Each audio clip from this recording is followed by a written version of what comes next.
அஸ்ஸலாமு அலைக்கும் வரஹ்மத்துல்லாஹி வபரகாத்துஹு. இப்போ நம்ம போட்டிருக்கிற கேள்விகளில் விளக்கத்தை வந்துக்கிட்டு தெளிவாக பார்ப்போம். சரியா? முதலாவது கேள்வியை பார்த்தீங்கன்னு சொன்னால், வழியினூடாக நேர்கோட்டில் இயங்கும் பொருள் ஒன்றை பற்றிய பின்வரும் கூற்றுக்களில் சரியானது. இப்போ வழியினூடாக ஒரு நேர்கோட்டில் இயங்குறன்னு சொல்லி கழிச்சிக்கார். அப்போ நேர்கோட்டில் இயங்குறேன்னு சொன்னால் ஒரு நேர்கோட்டு இயக்கம். சரியா? ஸ்ட்ரைட் லைன் மோஷனை வந்துட்டு கலைக்காரு. இப்போ இதில் பார்த்தீங்கன்னு சொன்னால் ஒரு நேர்கோடு ஒன்றில் இயங்கக்கூடிய ஒரு பொருள் ஒன்று இயங்குதுன்னு சொல்லுவோம். அந்த பொருளை இரண்டு விதமாக நம்ம கதைக்கலாம். ஒன்று சீரான ஆர்முடுகளில் இயங்குதுன்னு சொல்லலாம், அல்லது ஒரு சீரான வேகத்தில் இயங்குதுன்னு சொல்லலாம். அப்போ முதலாவது ஒரு சீரான ஆர்முடுகளில் இயங்குதுன்னு சொல்லலாம், அல்லது சீரான வேகத்தில் இயங்குதுன்னு சொல்ல முடியும். சரியா?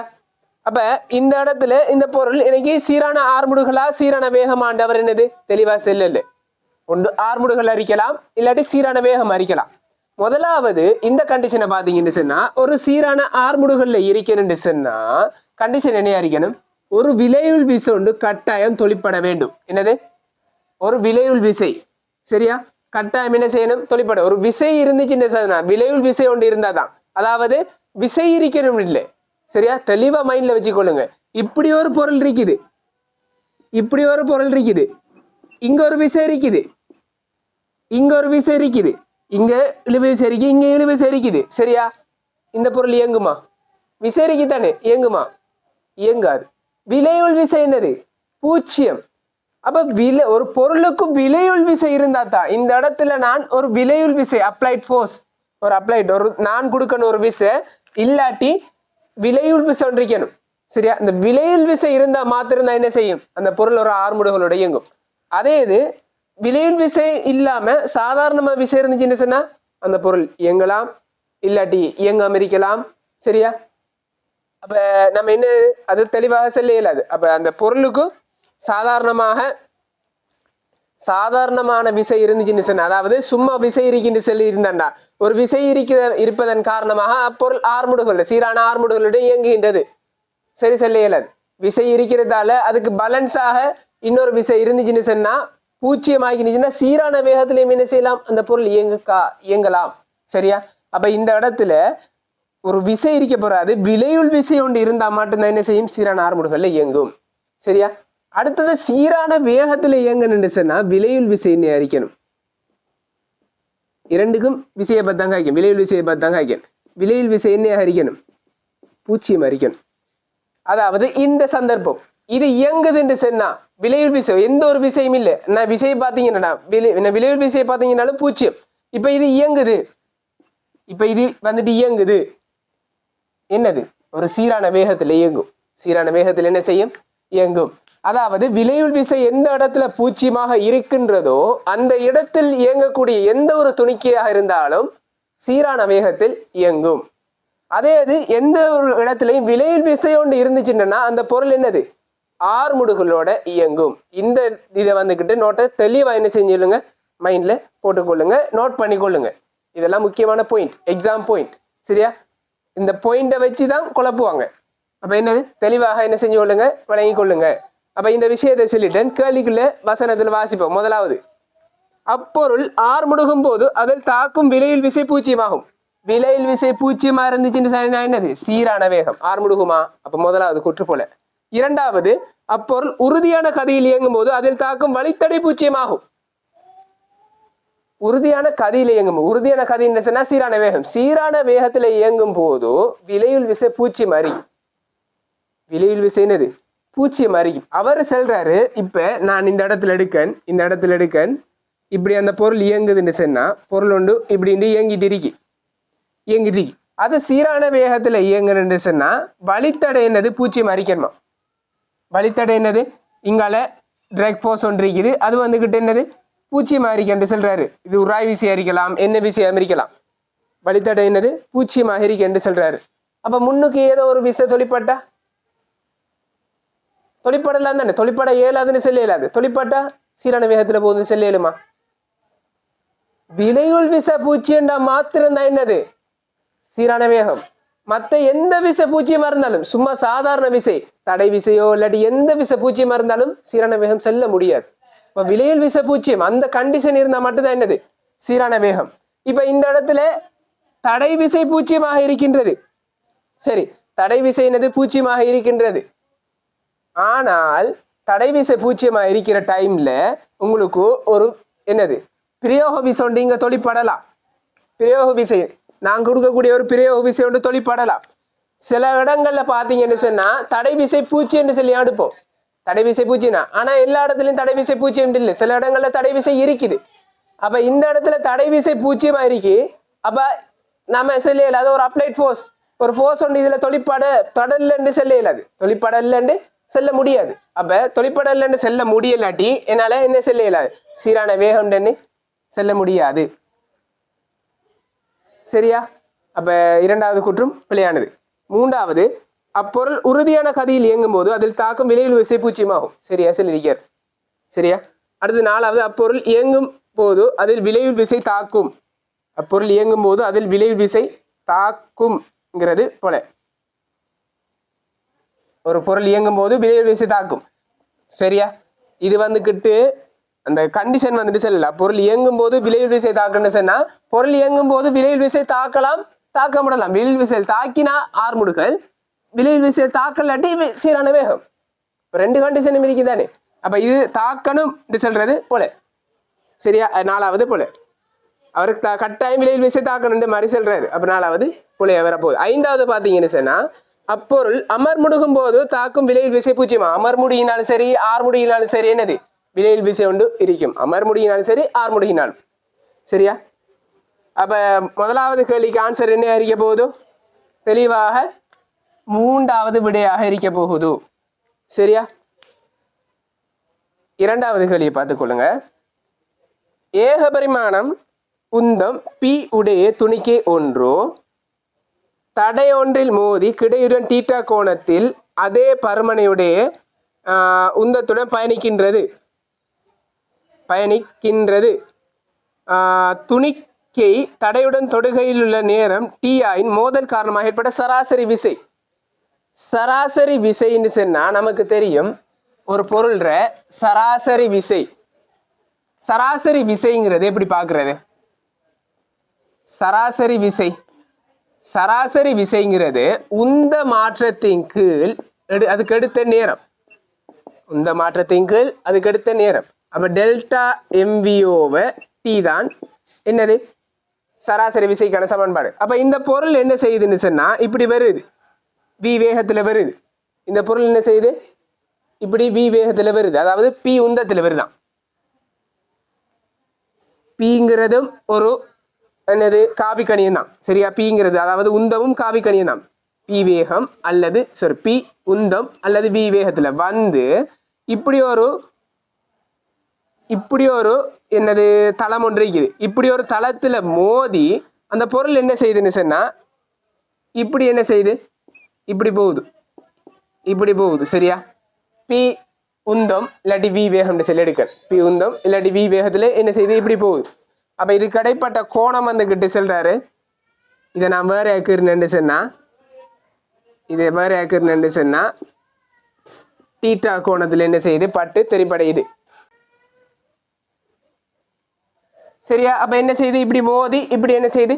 தெரிப்படையுது. இப்ப உந்த மாற்றம் வந்துகிட்டு அதாவது கேட்கறது சராசரி விசை. அப்ப நான் என்ன செய்யணும்? முதலாவது உந்த மாற்றத்தை கண்டுபிடிக்கணும். இப்ப இந்த மோதக்குள்ள எடுத்த நேரம் அவர் சொல்றாரு டி நேரமா. மோதக்குள்ள எடுத்த நேரம் சொல்லிட்டாரு. டி நேரத்துல அது என்ன செய்யுது? மோதுது டி நேரம்.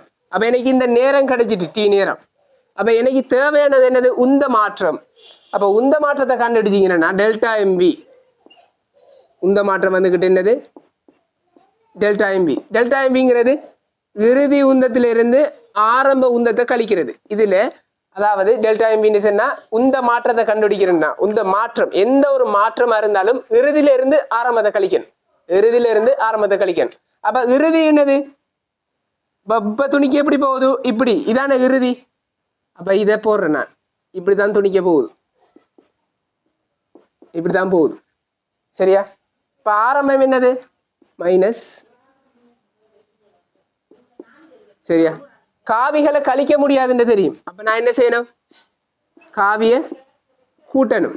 அப்ப கூட்டல மாத்திரன்னு சொன்னா இது என்னது? திசை மாறும். திசை மாறுனுச்சுன்னு சொன்னா அதாவது நான் ஏற்கனவே சென்று இருந்தேன் காவிகள் ரிவிஷனில் வந்துக்கிட்டு கதைச்சிருந்தேன். சரியா, காவிகள் ரிவிஷனை நீங்கள் பார்க்கலாம், வீடியோஸ் வந்துக்கிட்டு அப்லோட் பண்ணியிருக்கேன்னு பார்க்கலாம். இதில் பார்த்தீங்கன்னு சொன்னால் இந்த மைனஸை ப்ளஸ்ஸாக மாற்றுறேன்னு சொன்னால், அதாவது காவிகளை கழிக்க முடியாது. எப்பயுமே காவிகள் என்ன செய்யலாது, கழிக்கவே முடியாது. காவிகளை என்ன செய்யலாது, பிரிக்கவே முடியாது. சரியா, அப்போ என்ன செய்யலாம்னா காவிகளை கழிக்க இல்லாட்டி கூட்டலாக மாற்றணும். கூட்டலாக மாற்றினா இது என்ன செய்யும், திசை மாறும். இங்கால வரக்கூடிய என்னது, திசையை மாற்றணும். திசையை மாற்றினா இப்படி திசையில் இருக்க போகுது. இப்போ இது ரெண்டையும் காவியை கூட்டினு சொன்னா, காவியை கூட்டி பார்ப்போம். இந்த ரெண்டு காவியை என்ன செய்வோம், கூட்டுவோம். இந்த ரெண்டு காவியையும் என்ன செய்வோம், கூட்டுவோம். அப்போ இதை நான் ஃபெஸ்ட்டுக்கு எடுக்கேன். ஃபெஸ்ட்டுக்கு எடுத்துன்னு சொன்னால், அதாவது முதலாவது காவியை என்ன செய்கிற, கீறிட்டு அதோட முடிவிடத்திலிருந்து அடுத்த காவியை என்ன செய்யணும், கீறணும். அடுத்த காவியை கீறிக்கணும். அப்போ இது ரெண்டு இணைக்கிற கோடு, ஆரம்பத்தையும் இறுதியை இணைக்கிற கோடு தானே அறிக்க போகுது, விளைவுலாக இருக்க போகுது. ஆறுன்னு சொல்லி எடுக்கணும்.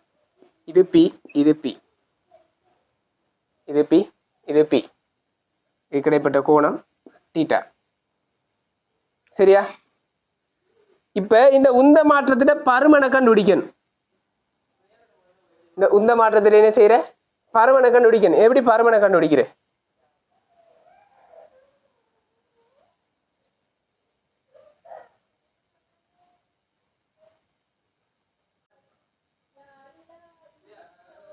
இதுல வந்து பாத்தீங்கன்னு சொன்னா, நீங்க காவிகள்ல படிச்சிருப்பீங்க. காவிகள்ல அதாவது இப்படி ஒரு காவி, பி காவி, அதே மாதிரி இங்கால கியூ காவி இப்படி ஒரு கோணத்துல போனிச்சுன்னா, அதாவது ஒரு புள்ளியில இருந்து ரெண்டு காவிகள் வெளியானும். சரியா, இதை நீங்க சரியா நோட் பண்ணிக்க மாட்டீங்க. இந்த சமன்பாடு, அதாவது ஒரு சமன்பாடு ஒன்று யூஸ் பண்ணுவீங்க. என்னது, பி வர்க்கம், அதாவது ஆர் ஈக்குவல் டு பி வர்க்கம் பிளஸ் கியூ வர்க்கம் பிளஸ் 2pq cos θங்கிற ஒரு சமன்பாடு ஒன்று என்ன செய்வீங்க, வர்க்கமூலத்துக்குள்ள யூஸ் பண்ணுவீங்க. இந்த சமன்பாடு யூஸ் பண்ணணும்னா காவி எப்படி இருக்கணும், ஒரு புள்ளியில இருந்து வெளியேற மாதிரி இருக்கணும், அல்லது ஒரு புள்ளியே வந்து நோக்கி வர மாதிரி இருக்கணும். ஒரு புள்ளி என்னது, ஒரு புள்ளியே நோக்கி வர மாதிரி இருக்கணும். அப்படி இருந்தா மட்டும்தான் நீங்க என்ன செய்யலாம், இந்த ஆறுக்கான சமன்பாடு என்ன செய்யலாம், யூஸ் பண்ணலாம். இந்த பிக்கும் பியையும் கியூவையும் போட்டு யூஸ் பண்ணலாம். ஆனா இந்த இடத்துல பாருங்க, இந்த இடையில இருக்கிற அந்த தீட்டா கோணம் அந்த இடத்துல பாருங்க, இதை பாருங்க, இது நோக்கி வருது, இது என்ன செய்யுது, விலத்தி போகுது. இந்த புள்ளியில இருந்து பாத்தீங்கன்னா இது நோக்கி வருது, இது விலத்தி போகுது. சரியா, தெளிவா எல்லாத்தையும் வழங்கப்படுத்துறேன். ஒரு கேள்வியில தெளிவா வழங்கப்படுத்துறேன். சரியா, அப்ப இது என்ன செய்யுது, நோக்கி வருது, இது என்ன செய்யுது, விலத்தி போகுது அப்படின்னு சொன்னா உங்களுக்கு விளங்கும். அப்ப இது என்ன செய்யலாது, யூஸ் பண்ண இயலாது. அப்ப இந்த வடிவத்துக்கு மாத்துங்க. இந்த வடிவத்துக்கு மாத்துறேன்னு சொன்னா என்ன செய்யலாம், இந்த பி ஒரு ஆள் என்ன செய்யலாம், மைனஸா மாத்திடலாம், திசையை மாத்திடலாம். ஒரு ஆள் என்ன செய்யலாம், மைனஸா மாத்திடலாம், திசையை மாத்திடலாம். எப்படி, இங்க பாருங்க, நான் என்ன செய்யறேன்னு சொன்னா, இந்த இடத்துல இந்த பி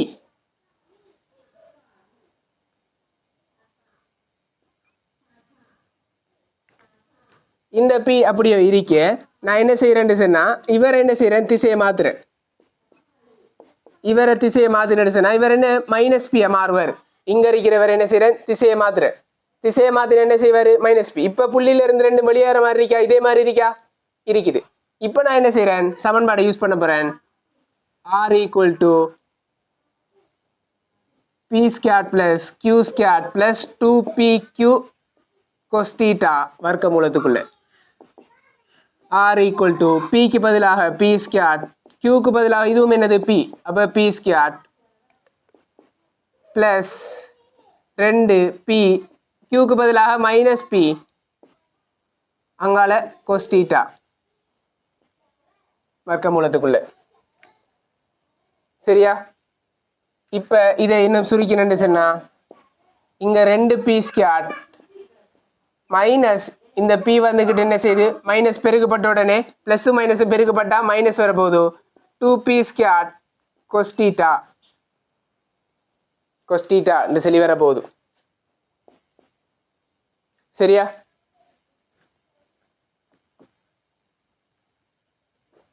இந்த ஆறுக்கான பருமனை கண்டுபிடிக்கிறதுக்கு தான் போயிட்டு. இப்போ என்ன செய்யறேன்னு சொன்னா, இந்த 2p எல்லாம் வர்க்கமூலத்துக்குள்ள வரும். 2p ஸ்கொயர்டை நான் வெளியில் எடுக்கிறேன். சரியா, எடுத்துன்னு சொன்னா என்ன வரப்போகுது, 1 மைனஸ் cos θ இதுக்கு நான் என் ரிவிஷன் கிளாஸில் சொல்லியிருந்தேன் இதுக்கு என்ன போடலான்னு சொல்லி 1 மைனஸ் cos தீட்டாக்கு என்ன போடலாம் 2p square sin square theta by 2 இங்கு 2 இப்படி போடலான்னு சொல்லி நான் என்ன செஞ்சிருந்தேன் இந்த வெக்டர்ஸ் அதாவது காவிகள் ரிவிஷன் வகுப்பில் என்னது சொல்லியிருந்தேன் அந்த வீடியோ லிங்கை வந்துக்கிட்டு நான் என்ன செய்கிறேன் இதில் போட்டுடுறேன் சரியா பார்த்துக்கொள்ளுங்க அப்போ இதை சுருக்கினீங்கன்னா எல்லாம் வர்க்க முடியதுக்குள்ள இந்த ரெண்டும் சுருக்கப்பட்டுச்சுன்னு சொன்னால் என்ன வரப்போகுது வர்க்க மூலத்துக்குள்ள பி ஸ்கொயர்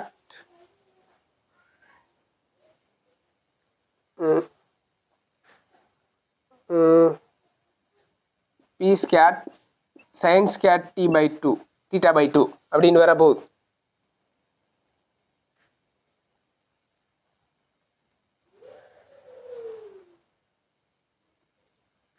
சாரி இந்த இடத்துல ஒரு சின்ன மிஸ்டேக் கீழே 2 வர மாட்டிச்சு 2 sin ஸ்கொயர் தீட்டா பை 2 வரும் 2 sin ஸ்கொயர் தீட்டா பை 2 வருமா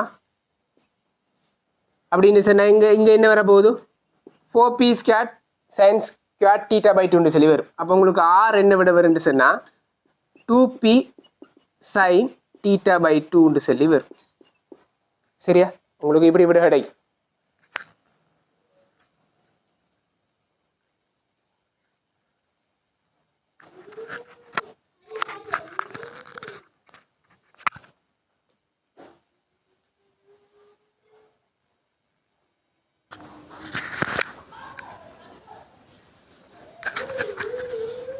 சரி இந்த இடத்துல பார்த்தீங்கன்னா இவ்வளோ படிமுறையும் செஞ்சு இந்த ஒரு கேள்விக்கு விட எடுக்கணுமா சொல்லி கேட்டால் ஃபஸ்ட்டுக்கு ஆரம்பத்தில் இதை ட்ரை பண்ணுங்க ஆனால் பிறகு வந்துக்கிட்டு ஒரு ஷார்ட் ட்ரிக் ஒன்று இருக்கு அதையும் நான் என்ன செஞ்சேன் கிளாஸில் சொன்னேன் அதையும் என்ன செஞ்சேன் கிளாஸில் வெக்டர்ஸ் அதாவது ரிவிஷன் கிளாஸில் தெளிவாக வச்சேன் அதையும் நான் இதில் வந்துட்டு செல்ல போகிறேன் ஷார்ட்டான மெத்தட் ஷார்ட்டானவே இந்த இடத்தோட கேள்வி முடியும் இந்த இடத்தோட என்ன செய்யும் கேள்வி முடியும் இது வந்துக்கிட்டு லாங் வே அதாவது இப்படி வந்து அதுக்கு பிறகு அதில் விளைவில் கண்டுபிடிக்கிறதுக்கு இப்போ எப்படி சொன்ன நான் ஒரு புள்ளியை நோக்கி வரணும் இல்லாட்டி ஒரு புள்ளியை விரிஞ்சு வரணும் அதுக்கு என்ன சமன்பாடு போடுவோம் ஆர் சமன் வர்க்கமூலத்துக்குள்ளே P square plus Q square plus 2p cos தீட்டான்னு போட்டு அதில் ஒவ்வொன்று அதை கொண்டாந்து எப்படியான வடிவத்தில் கொண்டாந்து அதுக்கு பிறகு என்ன செய்வோம் அதுக்கு எல்லாத்துக்கும் பிரதியிட்டு அதில் இருந்து சுருக்கி வந்து இந்த 1 மைனஸ் cos தீட்டா இதில் குழம்புவீங்க நான் என்ன செஞ்சிருக்கேன்னு சொன்னால் இது எப்படி வருதுங்கிற ஒரு விதத்தை நான் என்ன செஞ்சிருக்கேன் வெக்டர்ஸ்ங்கிற வகுப்பில் வந்துக்கிட்டு போட்டிருக்கேன் நீங்கள் என்ன செஞ்சு கொள்ளுங்க அதை பார்த்துக்கொள்ளுங்க ஏன்னா நான் இவ்வளோ லாங் மெத்தட் உங்களுக்கு நிறுவி வந்த இவ்வளோ லாங் மெத்தட் வந்துக்கிட்டு உங்களுக்கு தேவையில்லை அடுத்த ஷார்ட் மெத்தட் தான் உங்களுக்கு கட்டாயம் தேவை சரியா அப்போ லாங் மெத்தட்டை வழங்கி எடுக்கிறேன்னா அதை கொஞ்சம் பார்த்துக்கொள்ளுங்க சரியா அந்த வீடியோ வந்துட்டு தாரேன் அதை கொஞ்சம் பார்த்துக்கொள்ளுங்க அதிலிருந்து பிரதியிட்டிருக்கேன் பிரதியிட்டுட்டு இப்படி விட எடுத்திருக்கேன் சரியா அடுத்த ஷார்ட் மெத்தட் எப்படி எடுக்கிறேன்னு சொல்லி பார்ப்போம் ஷார்ட் மெத்தட் எப்படி எடுக்கிறேன்னு சொன்னால் இவ்வளோ எடுத்துருக்கீங்கண்ணே ஓகே தானே இவ்வளவும் எடுத்தாச்சு இறுதி உந்தத்திலிருந்து ஆரம்ப உந்தத்தை கழிக்கிறது சரியா இப்போ எனக்கு தெரிஞ்ச ஒரு விஷயம் இருக்கு என்னென்னு சொன்னால் இரண்டு காவிகள் பி அடுத்தது அதுவும் பி இரண்டும் ஒரே காவிகள் களிப்பட்டுச்சுன்னு சொன்னா அதாவது களிப்பட்டுச்சுன்னு சொன்னா மாற்றம் உந்த மாற்றம் அப்படின்னு கேட்டு வந்துச்சுன்னு சொன்னா உந்த மாற்றம்னு சொல்லி வரக்கொள்ள என்னது உந்த மாற்றம்னு சொல்லி வரக்கொள்ள அதாவது உந்த மாற்றம் அல்லது வேக மாற்றம் அப்படின்னு சொல்லி இரண்டு காவிகள் களிப்பட்டு வந்துச்சுன்னு சொன்னா அதாவது இந்த கண்டிஷன்ல வந்துச்சுன்னு சொன்னா நான் சொல்ல வர்றது ஏ பி காவி இருக்குது இப்போ கேள்வியில் கேட்காரு என்னென்னு சொன்னால் ஏ மைனஸ் பி பெருமானம் என்ன இதில் விலையுள்ள பெருமானம் என்ன ஏ மைனஸ் பிட பெருமானம் என்ன சரியா இதில் விலையுள் வந்துக்கிட்டு கேட்காரு ஏட பெருமானம் வந்துக்கிட்டு பிட பெருமானம் வந்துக்கிட்டு பி ஆனால் அதுக்கு கீழே வரைஞ்சிருக்கேன் என்ன இருக்கு சரியா இன்னும் வரைஞ்சிருக்கேன் தெளிவாக பார்த்துக்கொள்ளுங்க ஏட பெருமானம் வந்துக்கிட்டு ஏ காவி இது பி காவி ஏ காவி பி காவி இப்போ அவர் கேள்வி கேட்கற என்னன்னு சொன்னால் ஏயிலிருந்து பியை கழிக்கும் போது வரக்கூடிய விலையுள் என்ன ஏ காவிலிருந்து பி காவியை கழிக்க ஏ காவியிலிருந்து பி காவியை கழிக்கும் போது வரக்கூடிய விடை ஆர் என்ன சொல்லி கேட்காரு. ஏட பருமனும் பி தான், பிட பருமனும் பி தான். அப்போ நான் கீழுக்கு கீறிக்கேன் பி டீட்டா கோணம் நறுக்கி டீட்டா கோணம் கீழையும் பி. சரியா? அப்போ இதில் கழிச்சா என்ன வர போகுது? இதுக்கு நீங்கள் படிச்சிருக்கீங்க. அதாவது என்னென்னு சொன்னால் இரண்டு காவிகள் கழிக்கப்படும் போது ஆனால் உண்மையிலே காவியில் கழிக்க இயலாது. அப்படி கழித்தல் வந்துச்சுன்னா ஒரு ஷார்ட் சமன்பாடு ஒன்றி இரண்டு சமனான காவிகள் கழிக்கப்படும் போது இன்னறி இரண்டு சமனான காவிகள் கழிக்கப்படும் போது 2p sin θ/2 இதுதான் என்னது விலையிலாக இருக்கும். இதுதான் என்னது? அப்போ என்னது டிரெக்டாக விட வந்துட்டு உங்களுக்கு டிரெக்டாக என்ன செய்யுது விட வந்துட்டு. சரியா? அப்போ நீங்கள் குழம்ப தேவையில்ல. என்னென்னு சொன்னால் ஒரு காவி இன்னரிக்குது, இன்னொரு காவியிலேருந்து கழிக்க அதே தானே சொல்லியிருக்கேன். ஏ காவி பி காவி, ஏயிலேருந்து பியை கழிக்கும் போது விலையில் என்ன ஏட பருமனும் பி பிட பருமனும் பி அப்படின்னு சொன்னால் இதிலேருந்து இதை கழிக்கும் போது ஒரு காவியில் இருந்து இன்னொரு காவியை கழிக்கும் போது ஆனால் உண்மையில் ஒரு காவியிலிருந்து இன்னொரு காவியை என்ன செய்ய இயலாது கழிக்க இயலாது. அப்படி நிறுவி எடுக்கப்பட்ட சமன்பாடு இப்போ நான் நிறுவி எடுத்தேன் தானே அந்த சமன்பாடு தான் இது. கழிக்கும் போது வரக்கூடிய அந்த நிறுவி எடுத்த சமன்பாடு தான் இது. அதை நீங்கள் என்ன செய்யலாம் டிரெக்டாக என்ன செய்யலாம் கழிக்கப்படும் போது இரண்டு காவிகள் கழிக்கப்படும் போது டிரெக்டாக என்ன செய்யலாம் உங்களால் யூஸ் பண்ணி கொள்ள இயலும். அப்போ விளைவில் என்ன செய்ய போது R = 2p sin θ/2. சரியா? அதே இது இரண்டு காவிகள் கூட்டப்படும் போது A + B ஒரே சமனான காவிகளா தெளிவாக ஞாபகம். இரண்டு சமனான காவிகள் கழிக்கப்படும் போது வரக்கூடிய சமன்பாடு அதாவது விளையுளின் சமன்பாடு. A + B இரண்டு காவிகள் கூட்டப்படும் போது என்ன விட வரப்போகுது? இரண்டு காவிகள் கூட்டப்பட்டுச்சுன்னா A + B என்னது விளையுள் R. அதுவும் நான் என்னது அந்த காவிகள் வீடியோ பார்த்தா மிக தெளிவான ஒரு மிச்சம் கிளியரான ஒரு இதை ஒன்று கொடுத்துருக்கேன் 2p cos θ/2. சரியா? அப்போ இந்த கேள்வி உங்களுக்கு என்னது தெளிவாக எதிர்க்க போகுது. இப்போ அதில் சராசரி விசையை கேட்டிங்கன்னா என்ன வரப்போகுது ΔMV/T. இதான் ΔMVக்குடைய பெருமானம் நீங்கள் கண்டுபிடிச்சது. இதிலிருந்து கண்டுபிடிச்ச இந்த ΔMVக்குடைய பெருமானம் இதான். அப்போ 2p sin θ/2 இன்கில் நேரம் எடுத்த நேரம் t. அப்போ இதனாவது ஆன்சர் முதலாவது ஆன்சர் தெளிவான விடை அறிக்க போகுது. மூன்றாவது கேள்வியை பார்த்துக்கொள்வோம். அலகு நீளத்துக்கான திணிவு 2 கிலோகிராம் உடைய ஒரு சீரான தடிப்பையும் அகலத்தையும் உடைய பலகையினால் செய்யப்பட்ட மேசையின் ஏபியின் நீளம் 3 மீட்டரும் AC = CE = DB = DF = 5 மீட்டரும் ஆகும். திணிவு 32 கிலோகிராம் உடைய மனிதன் பலகை மத்தியில் ஓயில் உள்ளான். அவன் பியை நோக்கி மெதுவாக வரும்போது மேசையின் கிடைச்சமநிலை குழம்பாமல் இருப்பதற்கு ஓயிலிருந்து செல்லக்கூடிய உயர் தூரம் யாது? சரி, இந்த கேள்வியை வந்துட்டு பார்த்தீங்கன்னு சொன்னால் மூணாவது கேள்வி அதுவும் வந்துட்டு சிம்பிளான ஒரு கேள்வி தான். எதுவுமே கஷ்டமான கேள்வி இல்லை, எல்லாமே சிம்பிளான கேள்வியாக போடப்பட்டிருக்கு. இப்படியான ஒரு என்னது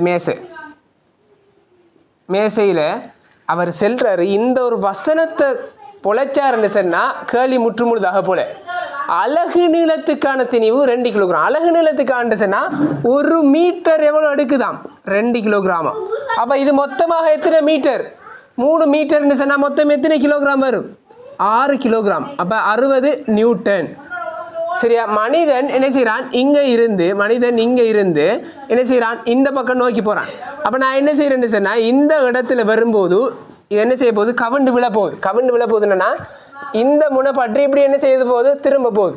அப்போ இதில் தொடுகை என்ன செய்யும் தொடுகை இல்லாமாயிரும். அதாவது இந்த புள்ளி பற்றி இது இப்படி என்ன செய்ய போகிறாரு கிளம்ப போகிறாரு. இந்த புள்ளி பற்றி என்ன செய்ய போகுது மேசை இப்படி என்ன செய்ய போகுது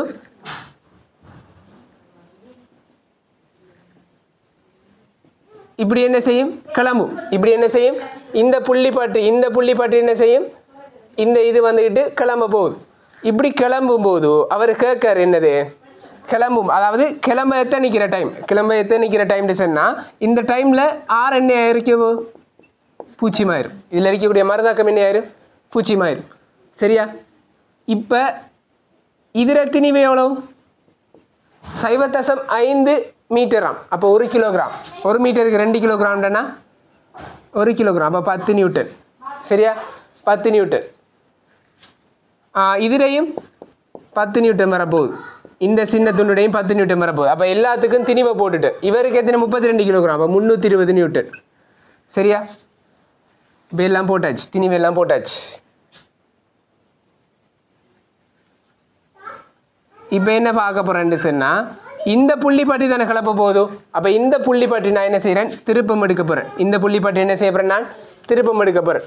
திருப்பம் எடுத்தால் வலது பக்க திருப்பமும் இடது பக்க திருப்பம் சமனாக இருக்கு. ஏன்னு சொன்னால் சமநிலை குழம்பாமல்ங்கிற ஒரு வார்த்தை யூஸ் பண்ணிக்காரு.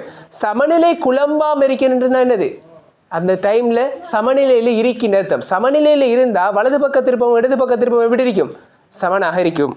அப்போ அந்த அடிப்படையில் நான் அடுத்து என்ன சொன்னால், இந்த புள்ளிப்பட்டி திருப்பம் எடுத்துன்னு சொன்னால், அப்போ இந்த அச்சு எடுக்கலாம். நான் இந்த கோட்டை எடுத்துன்னு சொன்னால், இதிலிருந்து இவர் எவ்வளோ தூரத்தில் இருக்கார், மொத்தம் மேசை இவ்வளோ நீளம் 2 மீட்டரா. இதில் இவ்வளவு வந்துட்டு சொல்கிறாரு 0.5 மீட்டர், இவ்வளவு வந்துட்டு சொல்கிறாரு 0.5 மீட்டர். அப்போ கழிச்சிங்க என்னென்னா, சாரி 3 மீட்டர், 3 மீட்டர் நீளமான கோல்.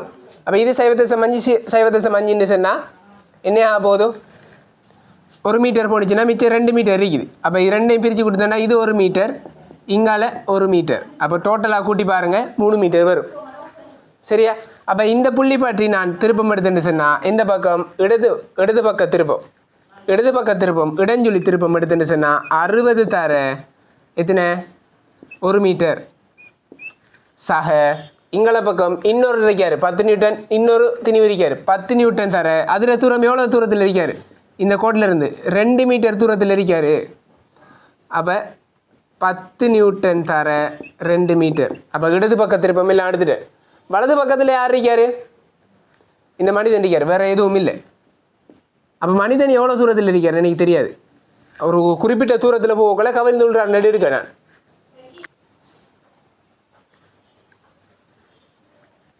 அப்போ இது வந்துக்கிட்டு இவ்வளோ தூரத்தில் இருக்காருன்னு சொல்லி, எவ்வளோ தூரத்தில் இருக்காரு, எக்ஸ் தூரத்தில் இருக்கக்குள்ள வில்டர் செல் எடுக்க. நான் எக்ஸ் தூரத்தில் இருக்கும்போது வில்டர் செல் எடுத்துன்னு சொன்னால் இத்தனை 320 தர எக்ஸ். இவை இதை சுருக்கி எடுங்க, எக்ஸுக்கான நீளம் எனக்கு கிடைக்கும் 60 சக 20 சமன் 320 எக்ஸ். ஸோ கூட்டினண்டுனா 80 சமன் 320 எக்ஸ். அப்போ எக்ஸ் சமன் 80 × 320 சுருக்கினா எக்ஸ் சமன் 1 × 4. அப்போ 0.25 மீட்டர்னு சொல்லி எக்ஸ் கிடைக்க போகுது. அவர் கேட்ட கேள்வி என்னென்னு சொன்னால், இந்த ஓ புள்ளியிலிருந்து எவ்வளோ தூரம், அப்போ 1 + x. அப்போ கேள்விக்கான விட எவ்வளோ தூரத்தில் வந்துட்டு கவுண்டு விழுறதுக்கான வாய்ப்பு, விடத்துல விழுறன்னு சொல்லி எடுத்துன்னு சொன்னால், அப்போ எவ்வளோ இங்கே ஓவில் இருந்து எவ்வளோ, ஓவில் இருந்து பார்த்தீங்கன்னு சொன்னால் 1 + x 1 + x. அப்போ விட 1 + 0.25 1.25 மீட்டர்லாம் என்ன செய்ய போகிறாரு, விழ போகிறார். 1.25 மீட்டர்லாம் என்ன செய்வார், விழுவார். சரி, இப்போ 4வது கேள்வியை பார்த்துக்கொள்ளுங்க. இதுக்கு முதல் ஒயிட் போர்டில் தான் மூணு கேள்வி செஞ்சேன். அதில் ஒரு சின்ன இஷ்யூ ஒன்று வந்துட்டு ஒயிட் போர்டில் செய்கிறதுல. ஸோ அதால் என்ன செய்கிறேன்னு சொன்னால் இப்போ ஸ்மார்ட் போர்டில் செய்கிறேன். இதுவும் வந்துட்டு கிளியராக வழங்கும், பார்த்துக்கொள்ளுங்க. சரி, 4வது கேள்வியை பாருங்கள். 4வது கேள்வியை பார்ப்போம். கரடான கிடையான தரையில் உள்ள குற்றிக்கு இலேசான சுருள் வில் ஒன்று இணைக்கப்பட்டுள்ளது. வில்லுக்கு படிப்படியாக அதிகரிக்கும் கிடைவிசை F பிரயோகிக்கப்படுகின்றது. வில்லின் விகித சம எல்லை மீறப்படவில்லை எனின் அதன் நீட்சியானது E விசையுடன் F மாறுவதை காட்டுவதற்கான வரைப்புகள் என்னென்று சொல்லி கட்டிருக்காரு. முதலாவது படம் தந்திருக்காரு. அந்த படத்தை வந்துட்டு கீர்னு சொன்னா இப்படி ஒரு படம் ஒன்று தரப்பட்டிருக்குது. இதுல விச்சுருள் ஒன்று இணைச்சி இருக்காரு, எஃப்ங்கிற விசை ஒன்று கொடுக்கப்பட்டிருக்குது. சரியா, இது ஒரு கரடான தலண்டு செல்லிக்காரு. இதுக்கு எஃப் உராய் விசை ஒன்று இருக்க போகுது. இப்ப நமக்கு தெரியும் ஒரு விச்சுருள் ஒன்று இருக்குது. அந்த வெச்சுருள் ஒன்று கட்டி தொங்க விட்டு சொன்னா, ஒரு திணிவு ஒன்று கட்டி தொங்க விட்டுன்னா, எம்ஜிங்கிற ஒரு திணிவு ஒன்று கட்டி தொங்க விட்டு சொன்னா, இந்த இடத்துல ஒரு நீட்சி ஒன்று அடையும். எக்ஸுங்கிற ஒரு நீட்சி அல்லது ஈங்கிற ஒரு நீட்சி ஒன்று என்ன செய்ய போகுது, அடைய போகுது. இந்த நீட்சி எப்படி இருக்க போகுதுன்னு சொன்னா விசைக்கு நேர்வீத சமனாக இருக்க போகுது. விசைக்கு நேர்வீத சமனாக இருக்க போகுது. அது நீங்க என்ன செஞ்சிருப்பீங்க, படிச்சிருப்பீங்க, தியரியில படிச்சிருப்பீங்க. இந்த விஷயம் எல்லாருக்கும் தெரியும். அப்ப நீங்க எவ்வளவு விசையை கூட்டுறீங்களோ அதுக்கேற்ற மாதிரி என்ன செய்யும், நீட்சியும் கூடும். நீங்க விசையை குறைக்க குறைக்க என்ன செய்யும், நீட்சியும் என்ன செய்ய போகுது, குறையும். அப்ப இந்த விசை நேர்வீத சமனாக நீட்சி இருக்க போகுது. அப்ப நீங்க நீட்சிக்கும் விசைக்கும் கிராஃப் ஒன்று வரைஞ்சிங்கன்னா, ஈக்கும் எஃப்க்கும் கிராஃப் ஒன்று வரைஞ்சிங்கன்னா ஒரு நேர்கோடு வரும். ஏன் நேர்கோடு வருது, இது ரெண்டும் நேர்வீத சமன். நேர்வீத சமன்கிறதால என்ன செய்ய போகுது, நேர்கோடு ஒன்று வரப்போகுது. இப்ப அந்த கேள்வி தான் இங்க கேட்டிருக்காரு. இங்க விசையை கூட்டு இழுக்க என்ன செய்ய போகுது, இது என்ன செய்யும், இது வந்துட்டு நீட்சி அடையும். ஒவ்வொரு கட்டமா என்ன செய்யும், நீட்சி அடைஞ்சிட்டு போகும். அப்ப நான் கேட்டு சொன்னா இப்படின்ட்டு கொஞ்சம் கொஞ்சம் கொஞ்சமா என்ன செய்யும், நீட்சி அடைஞ்சிட்டு வரப்போகுது. ஒரு கட்டத்துல என்ன செய்யும், ஒரு விச்சுருள் வந்துகிட்டு நல்லா நீட்சி அடைஞ்சிடும். நல்லா என்ன செஞ்சிட போகுது, நீட்சி அடைஞ்சிட போகுது.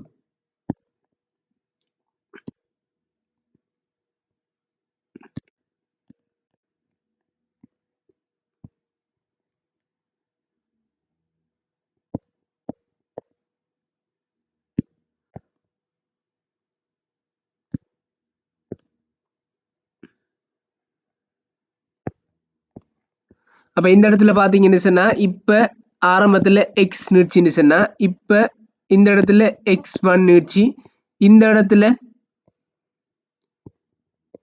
x2 நீட்சி இப்படின்னு சொல்லி எடுத்திருக்கேன். அப்ப ஒவ்வொரு இடத்துலயும் ஒவ்வொரு நீட்சி இருக்குது.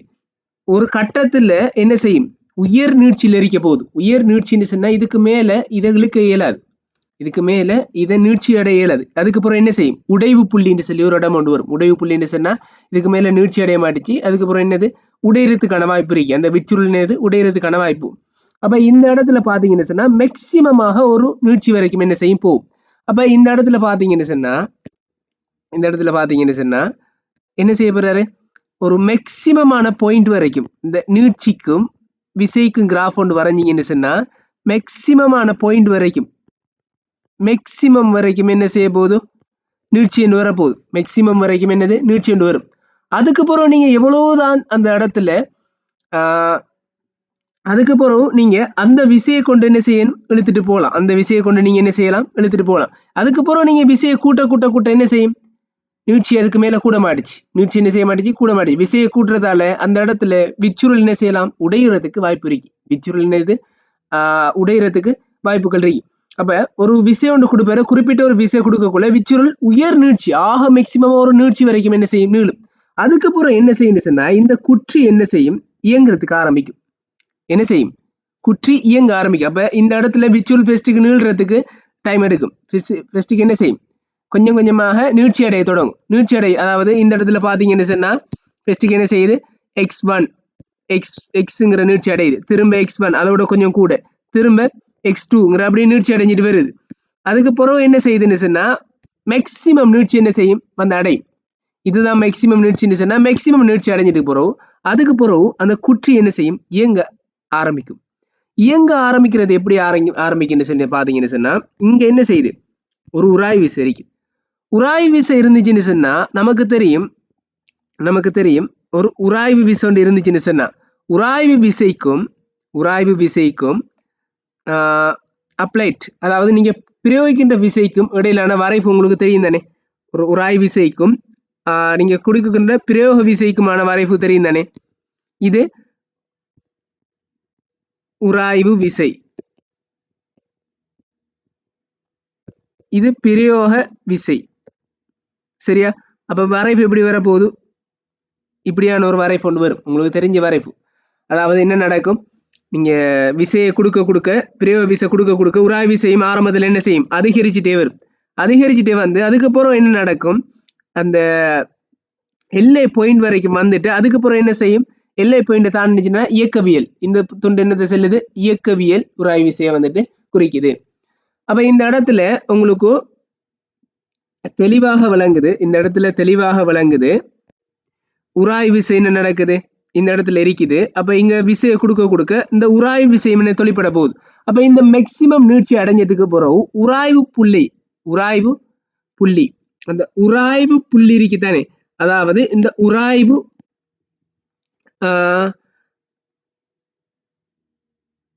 இந்த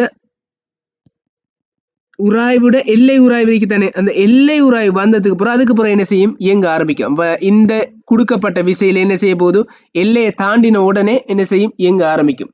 அப்ப இங்க கிராஃப் வந்துகிட்டு இரண்டு வகையான கிராஃப் வரலாம். ஈக்கும் எஃப்க்குமான கிராஃப் வந்துகிட்டு இரண்டு வகையான கிராஃப் வரலாம். இந்த கிராஃபும் வரலாம், இந்த கிராஃபும் வரலாம்.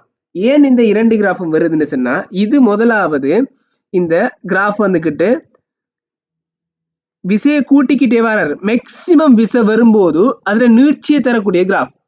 அது இயங்க ஆரம்பிக்கல இன்னும். இது என்ன செய்யல, இயங்க ஆரம்பிக்கவில்லை, இயங்க ஆரம்பிக்கவில்லை. சரியா? இயங்க ஆரம்பிக்காத டைம்ல இந்த கிராஃப் வந்துட்டு வரப்போகுது. அது இழுத்ததுக்கு அப்புறம் இந்த மேக்சிமம் விசை வந்ததுக்கு அப்புறம் இயங்க தொடங்குது. இயங்க தொடங்கக்குள்ள இது வரைக்கும் வந்து மேக்சிமம் உராய்வு வந்து, அதாவது மேக்சிமம் என்னது நீட்சி வந்துட்டு, மேக்சிமம் நீட்சி வந்ததுக்கு பிறகு என்ன செய்யுது, இங்க உராய்வு பார்க்குது. உராய்வும் என்னது, எல்லை உராய்வு விசையை தாண்டி நிச்சுன்னா இயங்குறதுக்கு எத்தனைக்கும். அப்ப என்ன செய்யும், அதோட கொஞ்சம் குறைந்து என்ன செய்யும், அதோட குறைந்து அதுக்கேற்ற மாதிரி என்ன செய்யும், இதுக்கேற்ற மாதிரி கிராஃப் வந்துக்கிட்டு வரப்போகுது. சரியா?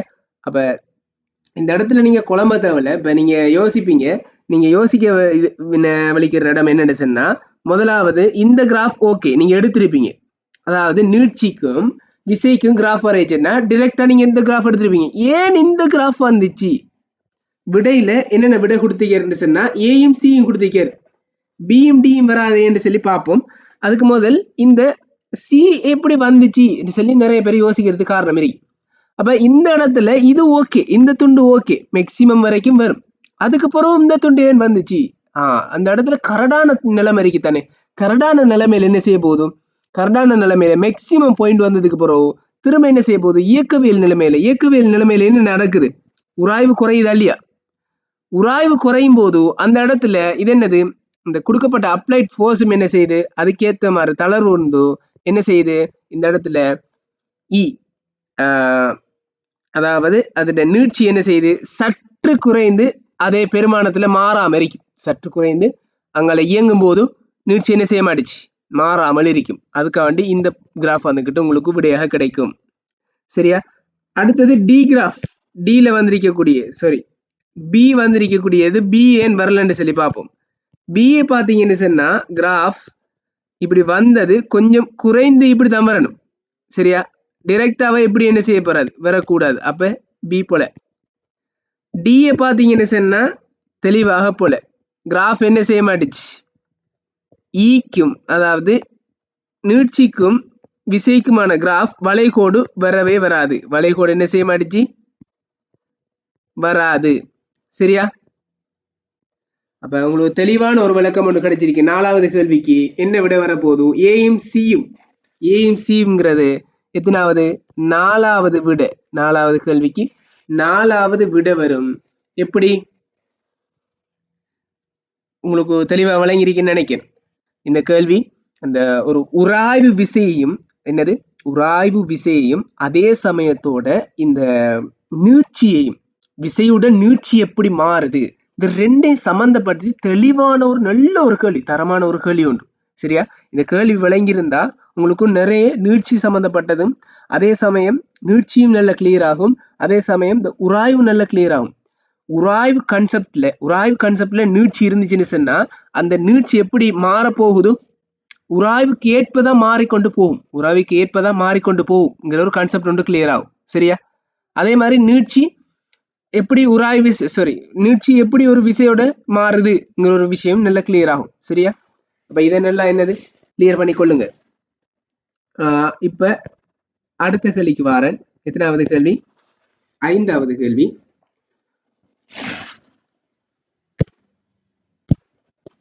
ஐந்தாவது கேள்வி பாத்தீங்கன்னு சொன்னா, ஒரு குடிகாரன் 5 கவடுகள் முன்னே வைத்து நடந்த பின்னர் 3 கவடுகள் பின்னே வைத்து நடக்கின்றான். அப்ப ஒரு குடிகாரன் என்ன செய்யறானாம், இப்படி நிக்காண்டு சொன்னா 1 2 3 4 5 5 கவடுகள் அதாவது வச்சு போறானாம். போயிட்டு திரும்ப 3 கவடுகள் பின்னே வைக்கிறான். அப்ப என்ன செய்யறான், பின்ன திரும்ப 3 கவடுகள் என்ன செய்யறான், பின்னுக்கு வரான்.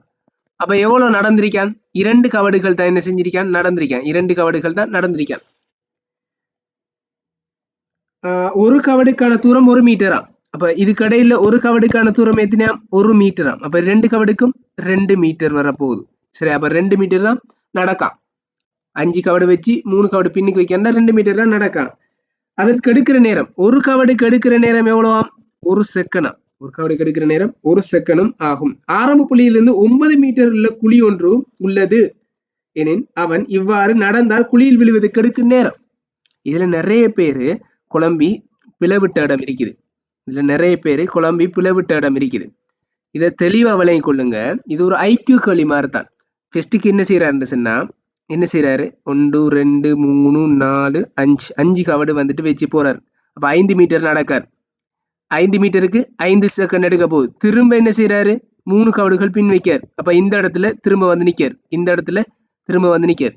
அப்ப மொத்தமாக எத்தனை செகண்ட் பயணிச்சுப்பாரு? இதுக்கு 1 செகண்ட். அப்ப மொத்தம் 5 கவடுகளுக்கு 5 செகண்ட். 3 கவடுகள் பின்னுக்கு வைக்கிறதுக்கு மேந்திரு, அதுக்கும் ஒரு டைம் எடுக்கத்தானே போதும். அதுக்கு 3 செகண்ட். அப்ப இதுக்கு மொத்தமாக எத்தனை? 8 செகண்ட் வந்து கிட்ட என்ன செஞ்சிருக்காரு? 8 செகண்ட் இதுக்கு மொத்தமாக பயணித்திருக்காரு. திரும்ப இந்த இடத்துல இருந்து திரும்ப மொத்தமாக எத்தனை மீட்டராம்? இந்த இடம் செல்றாரு 9 மீட்டர்னு செல்றாரு. திரும்ப என்ன செய்யறாரு? 5 கவடுகள் வைக்கார். வச்சுட்டு திரும்ப 3 கவடுகள் வைக்கார். அப்ப இவ்வளவு தூரம் எத்தனை? 2 மீட்டரை நடந்திருக்கார். 2 மீட்டரை நடந்திருக்கார். 3 கவடுகள் வச்சா திரும்ப எத்தனை மீட்டர் நடக்காரு? 2 மீட்டர். மொத்தமாக 2 4 மீட்டர் நடந்திருக்கார். ஆனா எடுத்த நேரம் இதுக்கு 8 செகண்ட் என்ன இருக்கிறது? இதுக்கு 8 செகண்ட். திரும்ப இவ்வளவுக்கும் 8 செகண்ட். சரியா? அப்ப இந்த இடத்துல இருந்து திரும்ப என்ன செய்ய நடக்க போறார்? 1 2 3 4 5. இங்க ஏற்கனவே 4 மீட்டர் நடந்திருக்கார். திரும்ப இந்த 5 கவடுகள் நடக்கும் போது, 5 கவடுகள் நடந்த உடனே திரும்ப இந்த 3 கவடுகள் திரும்ப வரான்னு கேட்டா திரும்ப மாட்டார். ஏண்டா இந்த 5 கவடுகளும் எத்தனை? 5 மீட்டர். 5 மீட்டர். அப்ப 4 மீட்டரோட 5 மீட்டர் கூட 9 மீட்டர் என்னது? பயணிச்சிட்டாரு. அப்ப 9 மீட்டர் என்னது? அடைஞ்சிட்டாரு. அடைஞ்சதுக்கு பிறகு என்ன செய்ய மாட்டாரு? திரும்பி வருவாரா? நம்ம விட்ட கொலை என்னது? அப்ப இந்த இடத்துல திரும்ப வந்து திரும்ப என்ன செய்ய போறாரு? அதுல இருந்து கவடுகள் திரும்ப அடுத்த 5 போறாரு அப்படின்னு எடுத்துட்டு அப்படி நமக்கு தேவையில்லையே. என்ன சொன்னா இந்த 4ல இருந்து இந்த 4 இந்த பாயிண்ட் நான் கோடுக்குற இந்த பாயிண்ட்டுக்கு தானே, இந்த பாயிண்ட்ல இருந்து இன்னும் 5 மீட்டர் அரிக்கி, ஏன்டா 4 மீட்டர் கடந்துட்டார். இன்னும் 5 மீட்டர் அரிக்கின்னு சொன்னா இன்னும் 5 மீட்டர் நடக்கிறதுக்கு எவ்வளவு? 5 மீட்டர் நடக்கிறதுக்கு 5 கவடுகள் வச்சா சரியானே. ஆரம்பத்துல எத்தனை கவடு வைப்பாரு? 5 கவடு. 5 கவடுகள் வச்ச உடனே அந்த இடம் வந்துடும். அப்ப திரும்ப அவரு ரிவர்ஸ் 3 கவடுகள் வைக்க வழியே. அப்ப 5 கவடுகளுக்கு எத்தனை செகண்ட் எடுக்க போகுது? 5 செகண்ட் எடுக்கும். 5 கவடுகளுக்கும் 5 செகண்ட். அப்ப இங்க ஒவ்வொன்றுக்கும் பாயிண்ட் போட்டேன்னு சொன்னா இதுக்கு முதலாவதுக்கு ஒரு 8 செகண்ட், அடுத்ததுக்கு ஒரு 8 செகண்ட், அடுத்ததுக்கு ஒரு 5 செகண்ட். மொத்தம் எவ்வளவு நேரம்? 8 + 5 டோட்டலாக 21 செகண்ட் வந்துட்டு எடுக்க போகுது. இது நிறைய பேர் விட்ட இடம் என்ன போலன்னு சொன்னா இவ்வளவு வரைக்கும் ஓகே. திரும்ப இதுக்கு போறோம் 5 கவடுகள் வந்து திரும்ப என்ன செய்யறாருன்னா 3 கவடுகள் வைக்காரு சொல்லி எடுத்து திரும்ப அதுல இருந்து 5 கவடுகள் அப்படின்னு போயிருப்பீங்க. அப்படி போன விட வராது. சரியா? அப்ப இது தெளிவாக உங்களுக்கு விளங்கியிருக்கிறீங்க. ஒரு ஐக்கியூ கேள்வி மாதிரி தான் இது. என்னது?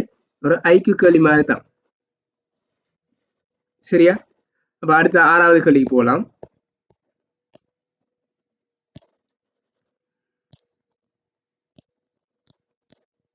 6வது கேள்வி பாத்தீங்கன்னு சொன்னா,